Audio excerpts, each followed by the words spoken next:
సరదా సాహసపు ఎత్తులను ఎక్కడానికి ఎన్ని ఎత్తులు వేయాలో పూర్తి వివరాలకు చదవండి రేపటి సాక్షి దినపత్రిక. మరి విఎంసీ వాళ్ళు కనీసం లోనకు రాకపోవడంతో మేమే మా ఏరియాకి సంబంధించి అందరం కూడా యువత అందరం పెద్దలు అందరూ కూడా కలిసి మేమే రోడ్లపైకి ఎక్కి అక్కడికి వచ్చిన లారీల దగ్గర టిఫిన్స్ కానీ వాటర్ కానీ తీసుకొని రావడం జరిగింది. ప్రతి ఒక్క ఇంటింటికి వెళ్ళి కూడా అందించడం జరుగుతుంది. కానీ ఒక్క మున్సిపల్ అధికారి కూడా లోనకు రావట్లేదు. వాళ్ళు వచ్చి స్వయంగా ఇవ్వాల్సిన బాధ్యతలు తీసుకోవట్లేదు.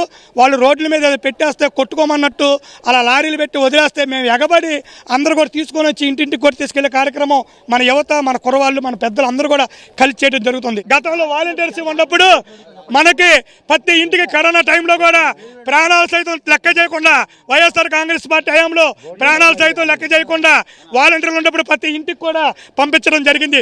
ఈరోజు ఆ వాలంటీర్ వ్యవస్థను ఆపారు. మరి మున్సిపల్ అధికారులు చేస్తారని చెప్పారు, గవర్నమెంట్ అధికారులు పనిచేస్తున్నారు. ఏ విధంగా గవర్నమెంట్ అధికారులు పనిచేశారు మనం చూసాం. ఈరోజు ప్రజలందరూ కూడా వాలంటీర్ వ్యవస్థను కోరుకుంటున్నారు.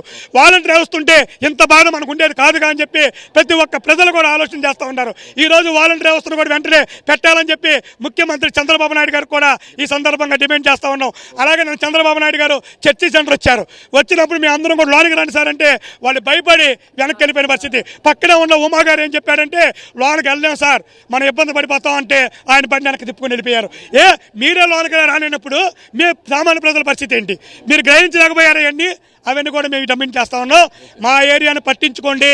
మా ఏరియాను కలెక్టర్ గారికి మరీ చెప్తాం, అమ్మా మా ఏరియాను పట్టించుకోండి. పూర్తి లేబర్ ఉండే ఏరియా ఇది వైఎస్ఆర్కి సంబంధించిన డివిజను, వైఎస్ఆర్కి సంబంధించిన నాయకత్వం ప్రజలని చెప్పి మీరు ఇంత దారుణంగా చేయటం అనేది దుర్మార్గం.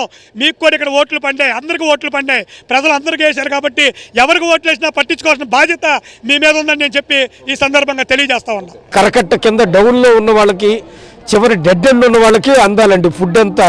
ఫ్రంట్ ఎక్కడైతే మెయిన్ రోడ్డు మీద ఉంటుందో మెయిన్ రోడ్డు నుంచి అందరూ మోసుకొని వెళ్తున్నారు నీళ్ళల్లోకి. నేను బాంబే కాలనీ చెత్త ఫ్యాక్టరీ అపార్ట్మెంట్స్ అండి. ఫుడ్ అయితే ఎదరక సింగినగర్ వరకు వస్తుంది, ఆ లోపల వరకు అయితే రావట్లేదు. మెయిన్ రోడ్డుకు వస్తుంది. మెయిన్ ప్రాబ్లం ఏంటంటే హెలికాప్టర్ తీసుకొచ్చి ఫుడ్ ఇస్తున్నారు. ఆ ఫుడ్ ఇవ్వడం ఎలా ఇస్తున్నారంటే అలా బురదలో అలా పడిపోతుంది. అది అందిన అందపైన ఓకే. ఫుడ్ వాటర్ అయితే మామూలుగా లేదండి. వాటర్ ప్రాబ్లం అయితే చాలా ఉంది. వాటర్ దొరక్క చాలా మంది ఇబ్బంది పడుతున్నారు. వాడుకోవడానికి లేకపోయినా చాలు, తాగడానికి ఉండాలి కదా. తాగడానికి నీళ్ళు, బాలింతలు, చిన్నపిల్లలు చాలా ఇబ్బంది పడుతున్నారు. వచ్చే మగవాళ్ళు ఉన్నారు, వస్తున్నారు. మగవాళ్ళు రాని పరిస్థితి ఏంటండి? ఫుడ్ డెలివరీ చేస్తున్నారు కదా. చేతి ఎందుకు రోడ్డు మీదకి ఎందుకు వస్తాం?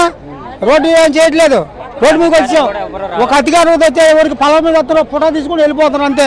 3 బాలబాయిల కోసం వెళ్ళి యుద్ధం పడాల్సి వస్తుంది చేపల మార్కెట్ లాగా. మా ఇల్లు ఏమో రాజనగర్ నుంచి వచ్చాము ఇక్కడికి. ఒక పడవ రావట్లా, ఒక బోట్ రావట్లా. వచ్చినా కూడా ఎక్కించుకోమన్నా మాకు సంబంధం లేదని వెళ్ళామండి. ఎలా ఇస్తారండి? జనం ఎగబడుతున్నారు కాదండి. ఇళ్ళ కాడికి వచ్చి ఇస్తామే సార్. నేను రాజనగర్ రోడ్ నుంచి ఒక్కదాన్ని వచ్చి ఆడపిల్లని ఇక్కడ వరకు 2 పాలపాటు దొరికే కాదంటలేదు. మాకు ఇళ్ళ కాడికి వచ్చి ఇచ్చేవాళ్ళు ఎవరండి? ఇక్కడ పాలపాట్ల కోసం ఆడపిల్ల కొట్టుకొచ్చింది, మేము కొట్టుకొచ్చాం, జనాభా కొట్టుకొచ్చారు. బోలని ఇవన్నీ ఇక్కడ ఆపుకునే బదులు బోట్లోంచి అక్కడ తీసుకురావచ్చుగా. బోట్లో ఇవ్వట్లా. ఇప్పుడు కిలోమీటర్న్నర సింగునగర్ ఉందనండి. ఇది స్టార్టింగ్ మాత్రమే. ఆహార పదార్థాలు కానీ, పాల ప్యాకెట్లు కానీ, ఫుడ్ సిబ్బంది కానీ ఏదైనా సరే స్టార్టింగ్లోనే వాటర్లో కలిసిపోతున్నాయి. కానీ కిలోమీటర్న్నర లోపలికి మాత్రం ఎవరు టీవీ సిబ్బంది కానీ, ఎటువంటి విలేకరులు కానీ, ఎటువంటి ఫుడ్ కానీ, ఎటువంటి సప్లై కానీ, పోలీస్ సిబ్బంది కానీ ఎటువంటి లేదు. కేవలం హెలికాప్టర్లో చక్కర్లు కొట్టడం తప్ప లోపల సురక్షితమైన ప్రాంతాల్లో ఇటు ఎలా ఇస్తారండి? ఇవ్వండి, విసిరేస్తున్నారండి. గత ప్రభుత్వంలో చూసుకుంటే ఎటువంటి సంక్షేమ పథకాలైనా ఏవైనా సరే ఇంటి వద్దకే వచ్చాయి, ఇంటి వద్దకే ఉన్నారు. కరోనా సమయంలో కూడా సురక్షితంగా ప్రతి ఒక్కరికి అందించారు. కానీ ఇటువంటి కొట్టుకోవడం తప్ప ఆహార పదార్థాల కోసం ఎటువంటి సిబ్బంది కూడా ఎటువంటి హెల్ప్ చేయట్లేదు. సుజనా చౌదరి అనే ఎమ్మెల్యే కోసం 4 రోజులు కష్టపడ్డాం. ఈ రోజు ఆయన 4 రోజుల నుంచి తిండి తిప్పలు, వాటర్, తాగడానికి నీళ్లు, పిల్లలకి అనారోగ్యంగా ఉన్న ఒక్కళ్ళ రాళ్ళ మనల్ని పలకరించడానికి. లోపలికి వచ్చి ఎవరు పట్టించుకునే నాదులు లేడు. కానీ ఇటువైపు మటుకు పడవలు గిడవలు అన్నీ ఉన్నాయి. కానీ రెస్క్యూ చేసేవాళ్ళు లోపలికి రావట్లా. ఇక్కడెక్కడ తిరుగుతున్నారు, ఇక్కడెక్కడ ఫోటోలకి, కెమెరాలకి, వీడియోలకి ఇస్తున్నారు తప్ప. నాకు ఆపరేషన్ 3 రోజులు అయింది. ఎన్నిసార్లు బోట్ కోసం బతిమాలినా రాలా. అయినా నీళ్లు కొట్టుకుంటూ బయటకు వచ్చేసాం. బయట ఫ్యామిలీకి ఎక్కాలంటే 5,000 10,000 రూపాయలు అంట. 10,000 రూపాయలు మళ్ళీ అంత దారుణం. ఫుడ్ మొత్తం ఇక్కడ నాలబాటు చేశారు. ఫుడ్ ఇవ్వడానికి లేదు. పబ్జీ గేమ్లు ఆడుకుంటే మమ్మల్ని ఎవరు కాపాడేది? పబ్జీ గేమ్లు ఆడుకోవడానికి వచ్చింది మమ్మల్ని కాపాడడానిక? ఫోన్లు పట్టుకొని గొడుగులు ఒకటి పట్టుకొని ఆడేసుకుంటుంటే మా జీవితాలతో ఆడుకుంటున్నట్టుంది వీళ్ళంతా. ఓట్లేసి గెలిపించిన వాళ్ళకేమో బాగానే ఉన్నారు.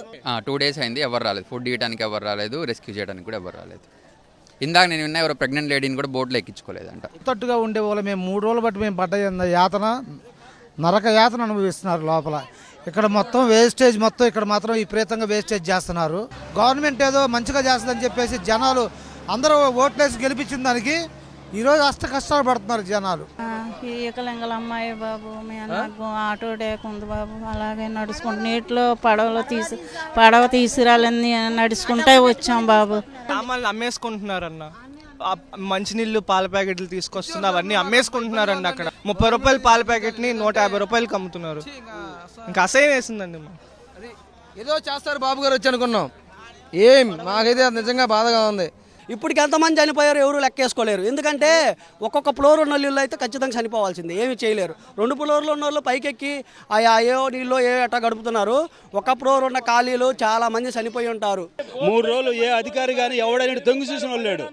ఇంత దారుణమా? ఇదివరకు గవర్నమెంట్లు ఇలాగ చేసినాయా? బ్రహ్మాండంగా ఉండేది. ఎక్కడ వాటర్ వచ్చినా ఇంత ఇదేందంటే సుమారు అసలు ఎలా ఉండేది. ఈ వాలంటరీ వ్యవస్థను పెట్టి ఇంటింటికి ఇచ్చేసేవాళ్ళు. ఇలా ఆఖరికి ఎవరైనా తొంగి చూసే దిక్కులేరు. ఇంత దారుణమైన పరిస్థితి. ఏదో ఊరక మీడియాల ముందు వచ్చి డప్పాలు కొట్టుకుని సరిపోద్దా? చిన్న చెత్త పరిపాలన కాదు. కనీసం ముసలోళ్ళు ముతకోళ్ళు ఉన్నారు కదా, అతను వాళ్ళకైనా మా కుర్రోళ్ళు అంటే ఎక్కడ తీసుకొచ్చుకుంటారు. ముసలోళ్ళ పరిస్థితి ఏంది? ఇలాంటి పరిపాలన మేము ఎక్కడ చూడాలి. ఆంధ్రప్రభ కాలనీ, మా పత్రికా కాలనీ 4 రోజుల నుంచి నీళ్లు నిలిచిపోయినాయి. ఒక్కళ్ళు రాలా, సెక్యూరిటీ గార్డు ఎవ్వరు రాలా. అతి కష్టం మీద ముసలాం గారిని తీసుకొని లోపల బయటకు వచ్చాం పడవ మీద. ఎక్కడ ఎవరు సెక్యూరిటీ వాళ్ళు ఎవరు లేరు. మరి 4 రోజుల పరిస్థితి మీరు లోపలే ఫుడ్ ఉన్నదే తింటున్నాం, వండుగా తీసుకొస్తున్నాం అన్నమాట. చాలా ఇబ్బందులు పడ్డాం. మంచి నీళ్ళు ఇచ్చేవాడు కూడా లేడు. అంటే కేవలం కనీసం ఒక 50 మీటర్లు 600 మీటర్ల దూరంలో ఉన్నాం. మిమ్మల్ని తీసుకురావడానికి ఇంత టైం పడుతుంది. ఇంకా లోపల చిక్కుకునే పరిస్థితి ఏంటి? లోపల చిక్కుపోయాం. కనీసం పాల ప్యాకెట్లు ఇస్తూ డ్రింకింగ్ వాటర్ లేదు, ఏమి లేదు. సందులోకి ఎవరు రాలా. ప్రభా కాలనీకి పత్రికాలకు లోపలికి వచ్చి ఎవరన్నా బోట్లు వేసుకొచ్చి కనీసం వాటర్ బాటిల్ కానీ, మంచినీళ్ళు బేబీ కానీ, పాల ప్యాకెట్లు కానీ ఎవరు ఇచ్చిన వాళ్ళు లేరు. అయితే ఇప్పటివరకు మొత్తం ఈ వరద ముంపుకు సంబంధించి వరద నేపథ్యంలో ఇప్పటివరకు అధికారికంగా అధికార లెక్కల ప్రకారం 19 మంది మృతి చెందారు. ఇంకా అనధికారికంగా ఇంకా చాలా ఎక్కువ మంది ఉండే అవకాశం అయితే కనిపిస్తుంది. పూర్తిగా చూస్తున్నాం, చిన్నపిల్లలు చిన్నారులను అందరినీ కూడా తీసుకొస్తున్నారు ముంపు ప్రాంతాల నుంచి. పూర్తిగా కూడా ఎట్టి పరిస్థితి కూడా ఏమీ కూడా అందరి పరిస్థితి అయితే పూర్తిగా కనిపిస్తుంది. ఎక్కడ చూసినా సరే చెప్పండి. 200 వాటర్ బాటిల్ ఒకటి బయట లోపల. ఓకే, మీకేం సప్లై చేయట్లేదా ఫ్రీగా? ఎవరి దగ్గర ఏం వాటర్ బాటిల్ లేదు. అపార్ట్మెంట్స్ వాళ్ళ దగ్గర లేవు, మరి చిన్నోళ్ళు తెలియదు. ఓకే, మీరు ఎన్ని రోజులు అవుతుంది లోపలికి వెళ్ళి? 3 days. మరి 3 days ఫుడ్ ఏంటి? ఫుడ్ కూడా ఏమీ లేదు. మాకు వాటర్ అందట్లేదు, పాలు అందట్లేదు, ఫుడ్ కూడా ఏమి అందట్లేదు. తాగడానికి మంచినీళ్ళు కూడా లేవు. ఇక్కడ ఈ బ్రిడ్జ్ వరకే కొంతమంది రాగలిగిన వాళ్ళు ఆ వాటర్లో జెంట్స్ ఈదుకుంటూ వచ్చి తీసుకెళ్తున్నారు. మా లాంటి సింగిల్ లేడీస్ అలాంటి ఎవరు కూడా ఫుడ్ లేదు, వాటర్ లేదు, ఏం లేదు. ఇంకా ఎక్కడికక్కడికి వెళ్దామని చెప్పి ఆ నీళ్ళలోనే ఈదుకుంటూ వచ్చాం. ఆ బోట్లు వాళ్ళు 1500 అలా అడుగుతున్నారు. చెప్పండి. కాదండి, ఇప్పుడు ఫుడ్ అంతా ఇక్కడ డిస్ట్రిబ్యూట్ చేస్తున్నారు. లోపల ఉన్న జనాలంతా ఏమైపోతారు అసలు? క్రౌడ్. మేము 3 days నుంచి వాటర్ లేదు, పవర్ లేదు, ఫుడ్ లేదు, ఒక్కళ్ళు కూడా లోపలికి రాలేదు. అసలు అట్లీస్ట్ ఒక్క పర్సన్ కూడా లోపలికి రాలేదు. ఫుడ్ మొత్తం ఇక్కడ చూస్తున్నారు. మరి లోపల ఉన్న వాళ్ళ పరిస్థితి ఏంటి? ఇంకా అపార్ట్మెంట్స్ లో చాలా మంది దారుణంగా ఉన్నారు తెలుసా.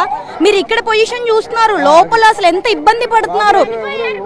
శవాలు కూడా ఉన్నాయి. తోటావారి 9వ లైన్ లో శవం ఉంది. ఎవరు రావట్లా, కనీసం వాటర్ బాటిల్స్ ఇవ్వట్లా, ఎవరు రావట్లేదు, ఏమి చూడట్లా. చాలా ఇబ్బందులు పడుతున్నారు. పిల్లలతో, పసిబిడ్డలతో ఉన్నాం. శవం ఇంటి ముందు ఉంది, పైన మేము ఉన్నాం. పసిబిడ్డలు పాల ప్యాకెట్ లేదు, ఒక నీళ్ళ ప్యాకెట్ లేవు, ఏమి ఇవ్వట్లా. మాకు ఏమీ లేవండి. 3 రోజుల నుంచి పోలీసులు కూడా ఇన్ఫార్మ్ చేశాం, రాలేదు. వాళ్ళు సరఫరా చేస్తున్నారు, ఇక్కడ వాళ్ళకి ఉంటున్నాయి కానీ అదే పడిగా ఉన్నారు. వాళ్ళు ఇళ్లలో కూరుకుపోయి ఉన్నారు. కనీసం ఇంత మంచిలు కూడా చుక్కలేవండి. ఇక్కడ మోటార్ ఎత్తుకెళ్ళిపోయి ఇళ్లలో జారేసుకుంటారు. అవతల పక్క కొన్ని వాళ్ళకి ఒక్క కూడా ఇళ్ళు ఇరుక్కుని అలా ఉన్నారు. బాబా అల్లు లక్షణం అంటే వాళ్ళు ఇంట్లో ఇరుక్కుపోయి ఉన్నారు. ఇటు నుంచి వచ్చి మోసుకెళ్ళిపోతున్నారు జనాలు. ఆ వచ్చిన వాళ్ళు సగం ఇక్కడే పంచుతున్నారు, సగం మిగిలిన అక్కడ పడేస్తున్నారు. లోపల వరదలలో ఉన్న వాళ్ళకి ఎవరికి ఇవ్వట్లేదు. ఏం సాయం చేస్తున్నారు?